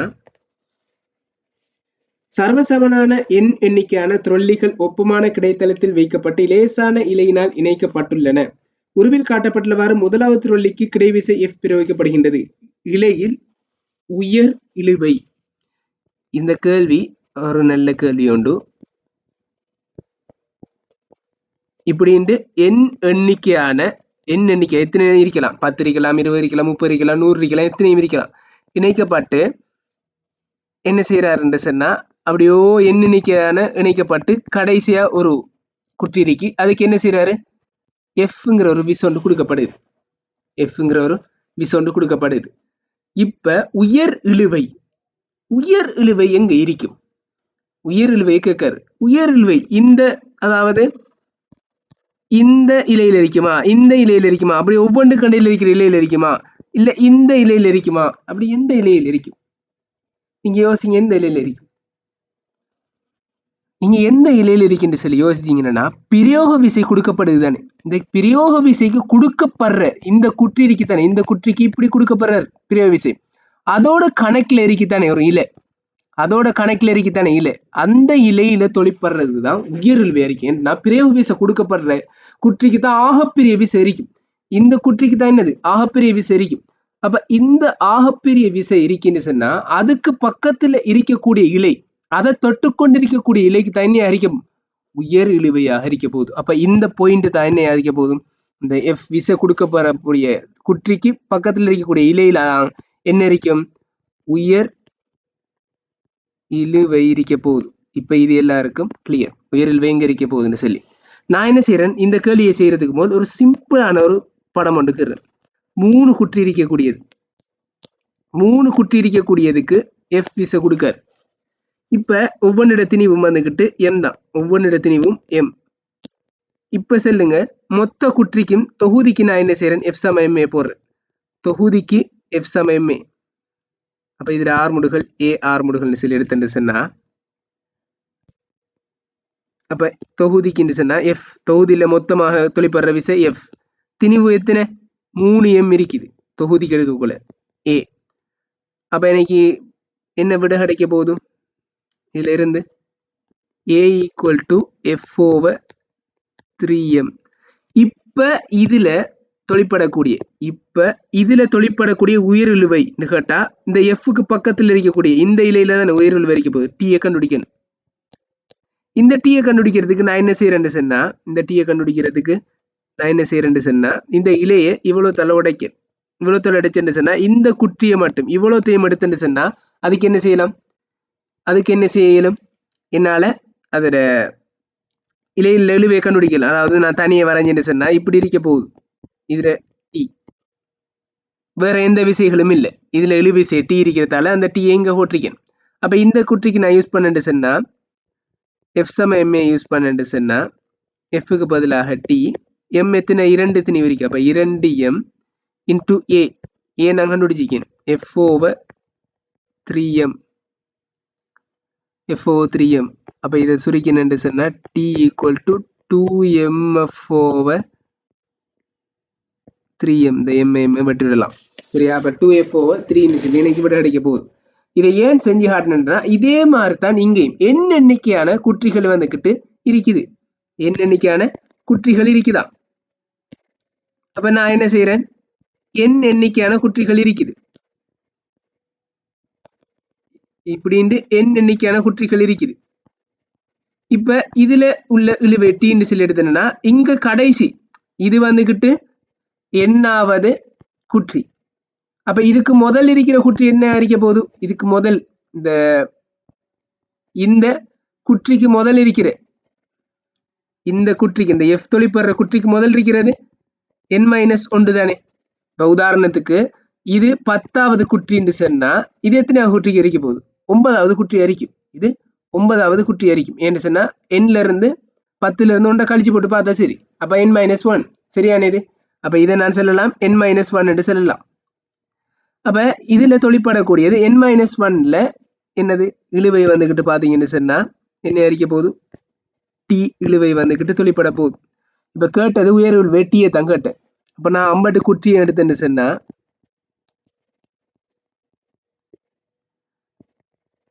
அப்படி 50 குற்றியை எடுத்தேன்னா எவ்வளவு இருக்க போகுது? n-1 இல்லையா? மொத்தமா n குற்றி 10 குற்றின்னு சொன்னா அப்ப இங்கால இருக்கக்கூடியது 9 குற்றி, சரியானே? n-1 இவங்கால இருக்கக்கூடியது என்னது? 9 குற்றி. இவ்வளவும் 10 குற்றி. மொத்தமா நான் என்ன செய்யறேன், எடுத்தா 10 குற்றின்னு எடுக்கணும். என்னங்கிறது 10 குற்றின்னா அப்ப இங்கால இருக்கிறது 9 குற்றி. அந்த குற்றியை கழிச்சு போட்டு பார்த்தோம்னா 9 குற்றி. அப்ப n-1 குற்றின்னு எடுக்கலாம். அப்ப எவ்வளவும் என்னது? n-1 குற்றி. அப்ப இதுல என்னது? டி இழுவை தொழிற்பட போகுது. இது என்னதுண்டா ஒரு ஏ ஆர்முடுகள்ல போகுதுன்னு சொல்லி எடுக்கணும். என்னது? ஏ ஆர்முடுகள். அப்ப இவ்வளவுத்துக்கும் என்ன செய்யறேன், நான் எஃப் சம எம்ஏ யூஸ் பண்றேன். ஒவ்வொன்றும் தெளிவா போறதால தான், கொஞ்சம் டீப்பா போறதால தான் என்ன செய்யறேன், அவ்வளவு ஆறுதலாக மிக மெதுவாக எல்லாமே தெளிவாக வழங்கப்படுத்துறேன். அப்போ கொஞ்சம் நிதானமாக நீங்கள் கேட்டுட்டு போனீங்க என்னன்னா மிச்சம் கிளியர் அறிக்கும். உங்களுக்கு எல்லா சாப்டரும் மிச்சம் கிளியர் அறிக்கும். எஃப்சாம் எம்ஏ போட்டேன்னு சொன்னா எஃப் இதில் மொத்தமாக தொகுதிக்கு தொழிற்படக்கூடிய விசை என்னது இருக்கு? டி மட்டும்தான் இருக்குது, வேற எதுவும் இல்லை. T7 திணிவு பார்த்தீங்கன்னு சொன்னா இதுல மொத்தமாக எத்தனை 9 குற்றி இருக்குன்னு சொன்னா எத்தனை ஒன்னுடைய எம்ன்னு சொன்னா எத்தனை எம் 9 எம் வரப்போகுது. அப்ப இங்க n-1 குற்றி இருந்துச்சுன்னா n-1 m இன்டு ஏ. இப்ப ஏ கண்டுபிடிக்கணும். ஏ கண்டுபிடிக்கிற சிம்பிள். ஏ தொகுதிக்கு மொத்த தொகுதிக்கு போட்டா சரி, என் குற்றிகள் இருக்கக்கூடிய தொகுதிக்கு போட்டா சரி, என் குற்றிகள் இருக்கிற தொகுதிக்கு F = ma போட்டு சொன்னா அதுல தொழிற்படக்கூடிய விசை என்னது? அதுல தொழிற்படக்கூடிய விசை Fங்கிற விசை என்ன செய்யுது? தொழிற்படுது.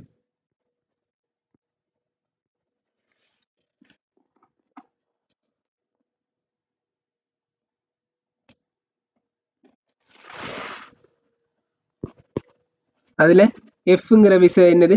தொழிற்படுது. மொத்தமாக தொகுதிக்கு தொழிற்படுற விசை F. மொத்த திணிவு எவ்வளவு? அதாவது மொத்த தொகுதி எடுத்தா n திணிவு இருக்குன்னு சொன்னா nm என்று சொல்லி எடுக்க. சரியா?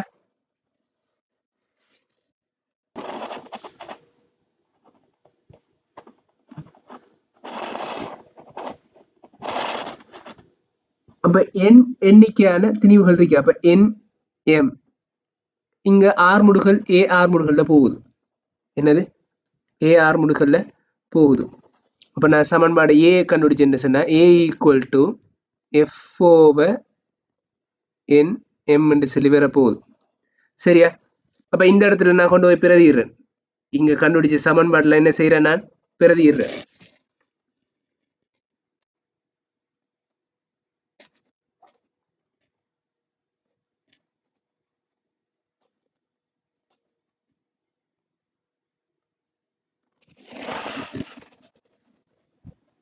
பிரதியிட்டு சொன்னா என்ன வரப்போகுது?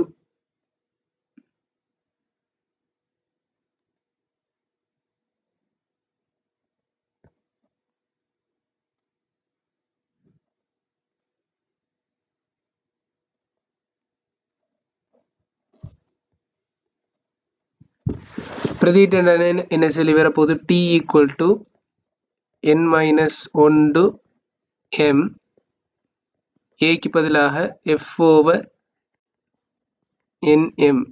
இந்த எம்மையும் எம்மையும் வெட்டினீங்க என்று சொன்னா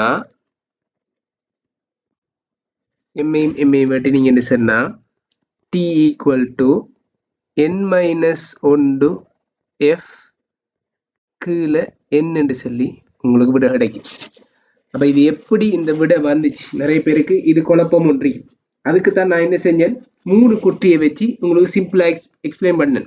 அதை எக்ஸ்பிளைன் பண்ணிட்டு இந்த 3 குற்றியை வச்சு எக்ஸ்பிளைன் பண்ணிட்டு அதுக்கு பிறகு என்ன செஞ்சேன்?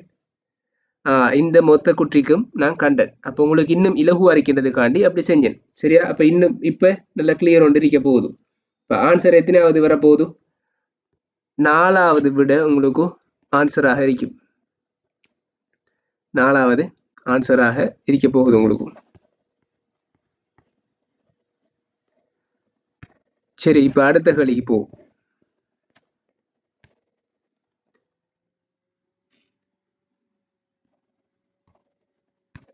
அடுத்த கேள்வி எடுத்தீங்கன்னு சொன்னா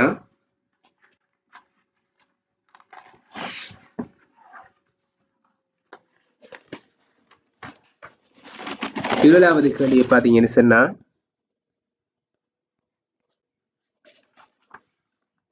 ஓய்வுள்ள ஒரு பொருள் AB எனும் 2 துண்டுகளாக வெடிக்கின்றது. அவற்றின் திணிவுகள் விகிதம் முறையே 3:1 ஆகும். அவைக்கு இடையாக முறையே ஆரம்ப வேகங்கள் VA VB உடன் இயங்கினால் VA/VB எனும் விகிதமும் தொகுதியின் திணிவு மையத்தின் விகிதம் கதியும் முறையே. அப்ப ஆரம்பத்துல இப்படி ஒரு துணிக்கை இருக்குது. இது A, இது B. இதுல திணிவு விகிதம் தான் இருக்கிறது. இது 3 m எடுத்தா இது என்ன? mm. இதுல வேகம் என்னது? VA எடுத்தா இதுல வேகம் என்னது? VB. இப்ப சொல்லுங்க, இப்ப சொல்ல இயலும் உங்களால ஆரம்பத்துல என்னது இந்த பொருள் ஆரம்பத்துல ஓய்வில் இருந்துச்சு சாரி யூன்னு எடுத்தீங்கன்னா ஆரம்பத்துல ஓய்வில் இருந்துச்சு. இப்ப என்ன செய்யுது வெடிச்சு ஒவ்வொன்றும் ஏ துணிக்கு ஒரு வேகம் பி துணிக்கு ஒரு வேகம் வந்துட்டு எடுக்குது. இப்ப ஆரம்ப உந்தம் என்னது 0. ஆரம்ப உந்தம் என்னது 0. இறுதி உந்தம் எடுத்தீங்கன்னு சொன்னா இவர் ரெண்டு பேரும் இவர் இந்த பக்கம் போனார்னு சொன்னா இவர் என்ன செய்வார் அதுக்கு எதிர் திசையில போவார். என்ன சொன்னா சமப்படுத்துறதுக்காண்டி ரெண்டும் சமப்படுத்தி ஆரம்பம் வந்துட்டு 0 ஆக்கணும். ஆரம்பம் வந்துட்டு 0 இருக்கிறதால இறுதியம் என்ன செய்யணும் 0 மாத்தனதுக்காண்டி எதிர் திசையில போவார். அப்ப நான் என்ன செய்யறேன் இந்த இடத்துல 3m VA இதுல உந்தம் அடுத்து என்ன சொன்னா மைனஸ் அது எதிர் திசையில இருக்க போகுது. அது என்ன செய்ய போகுது எதிர் திசையில இருக்க போகுது. எதிர் திசையில என்ன சொன்னா m into VB சொல்லி இருக்க போகுது. அப்ப இங்களை கொண்டு வந்து சொன்னா m into VB equal to 3m VA சொல்லி இருக்க போகுது. இந்த எம்ஐயும் வெட்டினு சொன்னா நீங்க எடுத்துக்கொள்ள இயலும் VOவை VBயை நீங்க விடையாக எடுத்துக்கொள்ள இயலும். ஒன்றுங்கில ஒன்றி நீங்க என்ன சொன்னா விடையாக கிடைக்க போகுது. அப்ப உங்களுக்கு விடையாக என்ன கிடைக்க போகுதும் VOவை VB வந்துக்கிட்டு 1/3 சொல்லி ஆன்சர் கிடைக்கும். சரியா? அப்ப இது சிம்பிளான கேள்வி. அடுத்தது திணிவு மையத்தின் கதின்னு சொல்லி பாத்தீங்கன்னு சொன்னா ஆரம்பத்துல என்னது இதுல கதி ஆரம்பத்துல இதுல கதி என்ன இருந்துச்சு 0 இருந்துச்சு. அப்ப இறுதியிலையும் என்ன அரிக்கும் 0 தான் அரிக்கும். இரண்டு வேகங்களை கூட்டும்போது 0 தான் அரிக்கும்.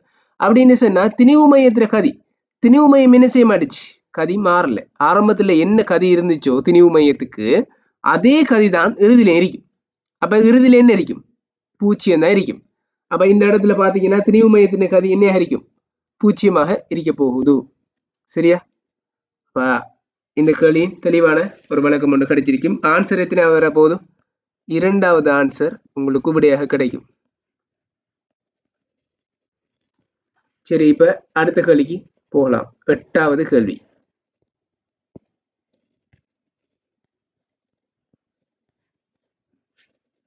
எட்டாவது கேள்விக்கு போனேன்னு சொன்னா எட்டாவது கேள்வியும் சிம்பிளான ஒரு கேள்வியா இலேசான சுருள்வில்லில் ஒரு பொருள் தொங்கவிடப்பட்ட அது எக்ஸ் தூரம் நீட்சி அடைந்து சமநிலை அடைகின்றது. அப்போ ஒரு பொருள் என்ன செய்யறாங்கன்னு சொன்னா தொங்க விடுறாங்க. தொங்க விட அது திணிவு நான் எடுக்கன் mg திணிவு அதுல திணிவு வந்துகிட்டு m திணிவு சில எடுத்தேன்னா அது என்ன செய்தான் எக்ஸ் நீட்சி அடையுதான். என்ன செய்யுது எக்ஸ் நீட்சி அடையுது நீட்சி அடைந்து சமநிலை அடையுது. அப்ப நீங்க எடுக்கலாம் உங்களுக்கு ஒரு சமன்பாடு தெரியும் F சமன் kx ஹூக்கின் விதிப்படி F சமன் kx விச்சுருளுண்ட சமன்பாடு. அப்ப இந்த இடத்துல இங்க என்ன விசை தொழிற்படுது Fக்கு பதிலாக mg equal to kx. சரியா? அப்போ ஒரு சமன்பாடு வந்து எடுத்து வச்சிருக்கீங்க. இப்ப அடுத்தது என்ன செய்யறாருன்னு சொன்னா இப்போது உருவில் காட்டப்பட்டுள்ளவாறு ஒரு ஒப்பமான கிடைமேற்பரப்பு வைக்கப்பட்டு அதன் ஒரு முனை நிலையான புள்ளியில் இணைத்து அதே அளவு நீட்சி எக்ஸ் அடைமாறு இழுக்கப்பட்டு விடுவிக்கப்படுகின்றது. இப்ப என்ன செய்யறாருன்னு சொன்னா ஒரு இடத்துல பிக்ஸ் பண்ணிட்டு அந்த விச்சுருளை பிக்ஸ் பண்ணிட்டு ஒரு பொருள் ஒன்று வச்சுட்டு இதை என்ன செய்யறாருன்னா இழுக்காரு. ஒரு எஃப் விசோண்டு கொடுத்து என்ன செய்யறாரு இழுக்கிறதால அது என்ன செய்யுதுன்னு சொன்னா நீட்சி அடையுது.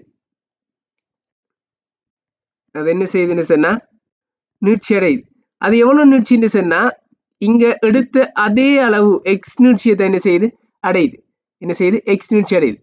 அடைந்ததுக்கு பிறகு திரும்ப உருறாருன்னு சொன்னா நீங்க கொடுத்த விசைக்கு தானே எஃப் விசை அந்த அதே விசையில என்ன செய்யும் அது நகரும். அது என்ன செய்ய போகுது நகரும். ஏன்னு சொன்னா நீங்க எஃப் விசை கொடுக்கறதால எக்ஸ் அளவு நீட்சி அடைஞ்சிருக்கு தானே இந்த எக்ஸ் அளவு நீட்சி அடைஞ்சிருக்கு தானே அதே மாதிரி நீங்க அந்த விசையை விட்ட உடனே அந்த பொருளை விட்ட உடனே அந்த என்ன விசையில வந்துகிட்டு அந்த பொருள் பயணிக்குன்னு சொன்னா எஃப் விசையில என்ன செய்ய போகுது அந்த பொருள் என்ன செய்யும் பயணிக்கும். என்னன்னா அந்த எஃப் விசையை என்ன செய்ய போகுது இந்த இடத்துல என்ன தொழிற்படும் இந்த இடத்துல இழுவை அடைந்திருக்க கூட எஃப் விசை தான் தொழிற்பட போகுது. விட்ட உடனே அது எதிர் திசையில மாறி என்ன செய்ய போகுது பயணிக்க போகுது. இப்ப இந்த இடத்துல பாத்தீங்கன்னா இந்த இடத்துல நீங்க சமன்பாடு யூஸ் பண்ணீங்கன்னு சொன்னா இந்த இடத்துல என்ன செய்ய போறீங்க f7 kxங்கிற சமன்பாடு யூஸ் பண்ணீங்க. இப்ப அவர் கேட்டாரு என்ன ஆர்முடுகள்ல இந்த ஒரு விசை கிடைக்கிறதால என்ன ஆர்முடுகள்ல பயணிக்குன்னு சொல்லி. இப்ப இந்த இடத்துல f7 kx அதே விச்சுரல் தான் f7 kx யூஸ் பண்ணீங்கன்னு சொன்னா f7 kx யூஸ் பண்ணீங்கன்னு சொன்னா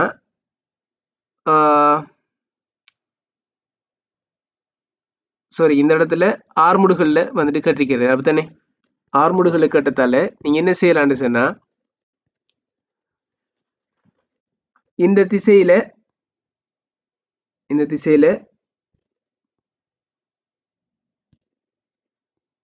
f7 ma யூஸ் பண்ணலாம். அதாவது இந்த திசையில நான் பயணிக்க போகுது அந்த திசையில பயணிக்கிறதால அந்த திசையில ஒரு ஆர்முடுகள் இருக்கும். அப்ப f7 ma யூஸ் பண்ணலாம். இந்த f என்ன ஹரிக்க போகுது kx ஹரிக்க போகுது. ஏன்னா x நீட்சி அடைஞ்சி அந்த நீட்சியை வச்சு தான் பயணிக்க போகுது. அந்த நீட்சியை வச்சு தான் என்ன செய்ய போகுது பயணிக்க போகுது. அப்ப அந்த கொடுத்த fங்கிற விசையால kx நீட்சி அடைஞ்சிருக்கு.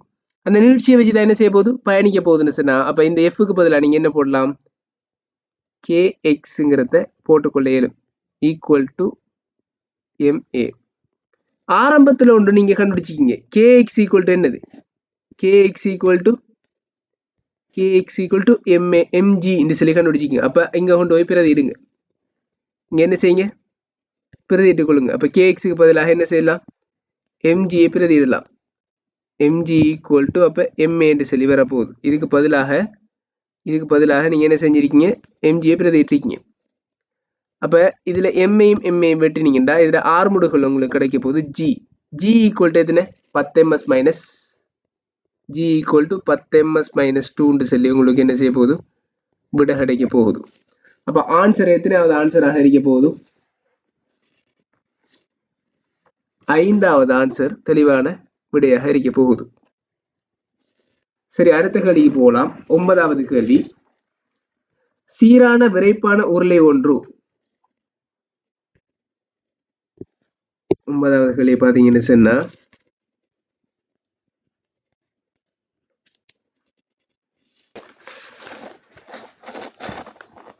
சீரான விரைப்பான உருளை ஒன்று உருவில் காட்டப்பட்டுள்ளவாறு ஒரு படியை தொடுமாறு வைக்கப்பட்டுள்ளது. உருளை படிக்கு மேலாக இழுக்க தேவையான வெவ்வேறு புள்ளிகளில் வெவ்வேறு திசைகளில் பிரயோகிக்கப்படுகின்றது.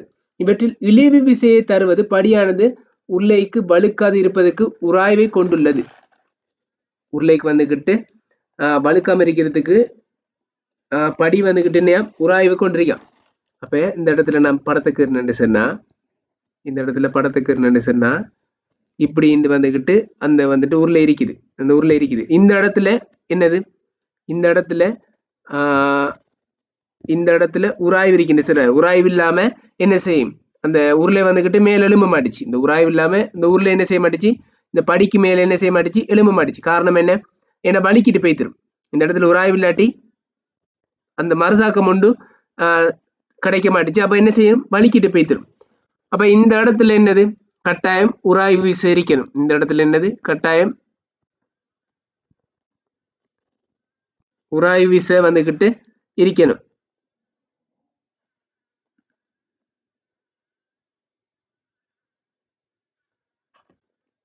சரியா? இப்ப இந்த இடத்துல இந்த படியில வந்துகிட்டு இந்த உருளையை மேலே ஏத்துறதுக்கு இவருக்கு எந்த இடத்துல தள்ளினா இந்த இடத்துல வச்சு இந்த உருளையை தள்ளினா குயிக்குன்னு தள்ளலாம் கேட்காரு. அதாவது இழிவு விசை குறைஞ்ச விசை எந்த இடத்துல இருந்து தள்ளும் போது குறைஞ்ச விசை கொடுக்கப்படும் கேட்காரு. சிம்பிளான விஷயம் என்ன சொன்னா இந்த இடத்துல யோசிச்சு பாருங்க. இப்படி என்ன செய்ய போகுது இந்த இடத்துல என்ன செய்ய போகுது இந்த உருளை இந்த புள்ளி படி திரும்ப போகுது. இந்த புள்ளி படி என்ன செய்ய போகுது திரும்ப போகுது. திருப்பம்னு சொன்னா ஒரு விசை ஒன்று கொடுக்க போறீங்க. இந்த இடத்துல கொடுக்கலாம் விசை எஃப்ங்கிற விசை. இந்த இடத்துல கொடுக்கலாம் இந்த இடத்துல கொடுக்கலாம் இந்த இடத்துல கொடுக்கலாம். எந்த இடத்துல நீங்க என்னது விசை ஒன்று கொடுக்கலாம். ஆனா விசை வந்துகிட்டு இழிவு விசையா இருக்கிறேன்னு சொன்னா இந்த இடத்துல என்ன செய்ய போகுது அந்த உருளை வந்துட்டு திரும்ப போகுது. தெளிவா உங்களுக்கு விளங்குது. உருளை என்ன செய்ய போகுது இந்த இடத்துல திரும்ப போகுது. இந்த புள்ளி பற்றி என்ன செய்ய போகுது திரும்ப போகுது. அப்ப திருப்பம் ஒன்று இருக்கின்ற சொன்னா திருப்பத்துக்கான சமன்பாடு என்னது எஃப் இன்டு டி. இந்த விசை குறையணுன்னு சொன்னா ஒரு குறிப்பிட்ட பெருமானம் ஒன்று இருக்க போகுது திருப்பத்துக்கு.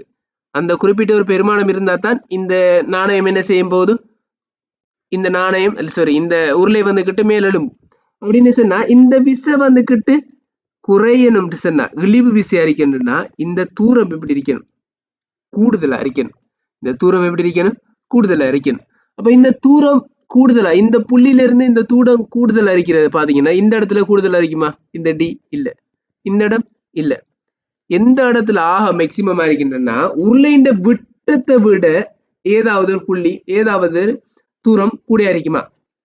இந்த ஒரு வட்டத்துக்குள்ள இந்த ஒரு வட்டம் ஒன்று எடுத்தீங்கன்னு சொன்னா விட்டத்தை தாண்டி நான் இருக்குது, அந்த நான் பெருசா அரிக்குமா இல்ல விட்டம் பெரிதா அரிக்குமா,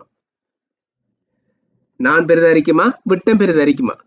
எப்பயுமே நான்கள் சின்னதா அரிக்கும், விட்டம் தான் எப்படி இருக்கும், ஒரு வட்டத்தின் விட்டம் தான் எல்லா கோடுகளையும் விட பெரிதா அரிக்கும். அப்ப இந்த இடத்துல விட்டமாக இருக்கக்கூடிய தூரம் தான் எப்படி இருக்க போகுது, விட்டமாக இருக்கக்கூடிய அந்த தூரத்துல தொழிற்படக்கூடிய விசைதான் என்னையாக இருக்கும், இழிவு விசையாக இருக்கும். அப்ப இந்த இடத்துல எடுத்துன்னு சொன்னா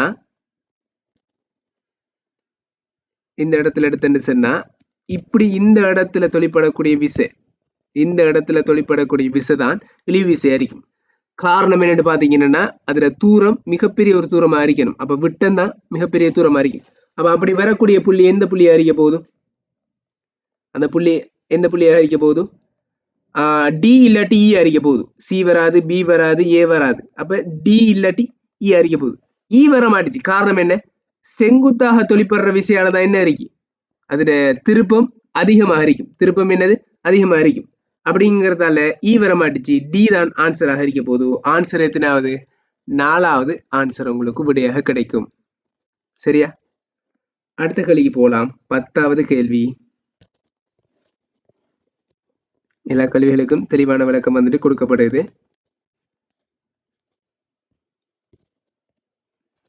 2 கிலோகிராம் 5 கிலோகிராம் திணிவுகளுடைய A, B எனும் இரு பொருட்கள் 1 கிலோகிராம் திணிவுடைய சீரான கயிற்றால் இணைக்கப்பட்டுள்ளன. உருவில் காட்டப்பட்டுள்ளவாறு ஏக்கு விசையை பிரயோகித்து மேல் நோக்கி நிலைக்குத்தாக இயக்கப்படுகின்றது. கயிறு தாங்கக்கூடிய உயர் இழுவை 72 நியூட்டன் ஆயின் கயிறு அறாமல் இருக்குமாறு பிரயோகிக்கப்பட வேண்டிய விசை எஃபின் உயர் பெருமானம். இப்ப இந்த இடத்துல பாத்தீங்கன்னு சொன்னா நான் அந்த பிக்சரை வந்துட்டு சொன்னா இப்படி இருக்குது. இது எத்தனை, 2 கிலோகிராமம். இது எத்தனை, 5 கிலோகிராமம். இதுக்கும் நிறை இருக்குது, கயிறும் என்னது நிறை இருக்குது. அப்ப எவ்வளவு, இது 1 கிலோகிராமம். எல்லாத்துக்கும் செல்லிக்காரு. இங்க எஃப்ங்கிற விசை ஒன்று கொடுக்கப்படுது. இந்த கயிறுல உயர் இழுவை எங்க தொழிற்படும், முதலாவது நான் இதுல விசைப்படத்தை கீறுறேன். அப்ப உங்களுக்கு இன்னும் நல்ல ஒரு கிளியர் ஒன்று இருக்க போகுது. இப்ப இந்த இடத்துல எஃப்ங்கிற விசை தொழிற்பட போதும். இதுல நிறை வந்துகிட்டு பாத்தீங்கன்னு சொன்னா எத்தனை, 20 நியூட்டன். அப்படியோ பாத்தீங்கன்னு சொன்னா இதுல கயிறட நிறை மத்தியில தொழிற்பட போது 10 நியூட்டன். இங்க இதுல நிறை தொழிற்பட போது 50 நியூட்டன். இப்ப ஃபுல்லா விசைப்படம் கீறிட்டேன். சரியா, இப்ப சொல்லுங்க இதுல எந்த பாயிண்ட்ல இங்க உயர் இழுவை தொழிற்படும். இந்த ஒரு கயிறு எடுத்தீங்கன்னு சொன்னா இங்க திணிவு இருக்குது. இப்ப இது வந்துகிட்டு என்ன செய்யுது, ஒரு இதோட ஒரு சீலிங்ல தொங்க விட்டுருக்குன்னு சொல்றேன். தொங்க விட்டுருக்குன்னு சொன்னா இந்த பாயிண்ட்ல உயர் இழுவை இருக்குமா இல்ல இந்த நடு பாயிண்ட்ல உயர் இழுவை இருக்குமா, இந்த பாயிண்ட்லாம் உயர் இழுவை இருக்கும். காரணம் என்ன, இந்த பாயிண்ட தான் உயர் இழுவை இருக்க போகுது. காரணம் என்ன ஏன்னு சொன்னா மொத்த திணிவை எங்க தாங்கிட்டு இருக்குது, இந்த திணிவு இந்த கயிறட திணிவு எல்லாத்தையும் தாங்கி இருக்கிறாள் யாரு, அறுபடுறா எங்க அறுபடும், இந்த பாயிண்ட்ல அறுபடும். அதே மாதிரி இங்கேயும் மொத்த திணிவை தாங்கிட்டு இருக்கிறாள் யாரு, இந்த பாயிண்ட்ல தான் என்னது தாங்கிட்டு இருக்காரு. அப்ப இந்த பாயிண்ட்ல இழுவை என்னையா, 72 நியூட்டனா. எத்தனையா, 72 நியூட்டனா. அப்ப நான் அவரை தனியை கீறினு சொன்னா இப்படி வர போறாரு. இங்க 50 நியூட்டன், இதுல 10 நியூட்டன் கயிறுல, இங்க எத்தனை 72 நியூட்டன் தொழிற்பட போகுது. சரியா? அப்ப இன்னும் அந்த படத்தை இன்னும் உடைச்சிக்கிறேன்னு சொன்னா அப்ப இங்க எத்தனை 20 பிளஸ் 72 பிளஸ் எஃப். அதாவது இங்க 20 பிளஸ் 72ன்னா இதுல நிறை வந்து கிட்ட 20. அதே டைம்ல அதுல இழுவை வந்துட்டு 72 தொழிற்பட போகுது. அதாவது இழுவை எப்படி இருக்க போகுது, 2 அந்த குற்றிலையும் தொழிற்படும் இலையிலையும் தொழிற்படும். அதைத்தான் உடச்சொல்லி இருக்கேன். இங்க 72 இங்க 72. அப்ப நான் என்ன செய்யறேன்னு சொன்னா முதலாவது இந்த இவ்வளவுத்துக்கும் என்ன செய்ய போறேன், நான் எஃப் சம எம்ஏ யூஸ் பண்ண போறேன். எஃப் சம எம்ஏ யூஸ் பண்ண போறேன். எப்படி மேல் நோக்கி தானே எஃப்ங்கிற விசை கொடுக்கப்படுது. மேல் நோக்கி யூஸ் பண்ணிட்டு சொன்னா 72 மைனஸ் எத்தனை 72 மைனஸ்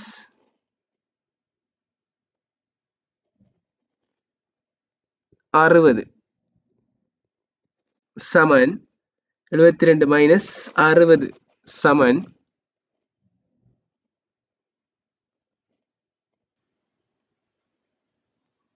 72 மைனஸ் 60 சமன் இதுல திணிவு எவ்வளோ, மொத்த திணிவு 5 பிளஸ் 1 6 கிலோகிராம் 6 கிலோகிராம் தர இது ஒரு ஏ ஆர்முடுகள் எஃப் விசை கொடுக்கறதால ஏ ஆர்முடுகள் போகுதுன்னு சில எடுக்கணும்.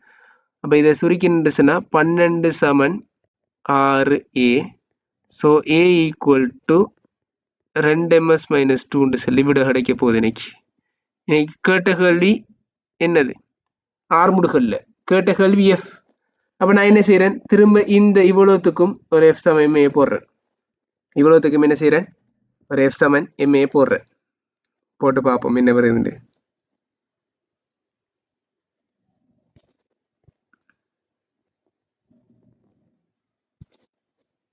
இவ்வளவுத்துக்கும் ஒரு எஃப் சமன் எம்ஏ போட்டு சொன்னா மேல் நோக்கி தானே, மேல் நோக்கி எஃப் மைனஸ்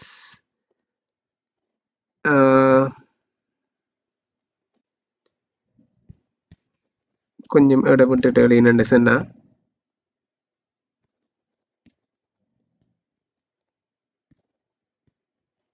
மேல் நோக்கி போட்டு சொன்னா எஃப் மைனஸ் கீழுக்கு 20 இருக்குது, அதே மாதிரி 72 இருக்குது, அது ரெண்டையும் கழிக்கணும் சமன் திணிவு எத்தனை 2 கிலோகிராம். ஆர்முடுகள் என்ன ஆர்முடுகள்ல போகுது, ஏ கண்டுபிடிச்சிக்கன் 2, அதுக்கு தான் ஏ கண்டுபிடிக்கன். ஏ கண்டுபிடிச்சேன்னு சொன்னா அதுக்கு தான் 2 தெரியா கணையும், ஆர்முடுகளும் தெரியாது எஃப்பும் தெரியாது. அப்ப என்னது 2 சமன்பாடு தேவை.